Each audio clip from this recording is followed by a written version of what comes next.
আমাদের নবীজিকে মানুষ সারা জীবনে 15টা গালি দিয়েছে। কয়টা গালি? নবী সাল্লাল্লাহু আলাইহি ওয়াসাল্লামের যে ভদ্র কোনো মানুষ আছে, নম্র কোনো মানুষ হয়, তিনি পুরো মানব জাতির জন্য নিজের জীবনটা বিলিয়ে দিলেন।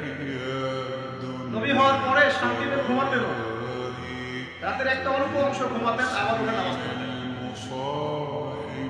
উম্মতের জন্য অবর্ণনীয় কষ্ট সহ্য করেছেন। সেই মানুষটাকে মানুষ কেন 15টা গালি দিল? কারণ তিনি এমন একটা ইসলাম, প্রচলিত জাহিলিয়াতের বিরুদ্ধে এমন এক ইসলামের কথা বলেছিলেন, যে ইসলামে শুধু সৎ কাজে আদেশ ছিল না, অসৎ কাজে নিষেধও ছিল। কথা কি বুঝতে পারছেন?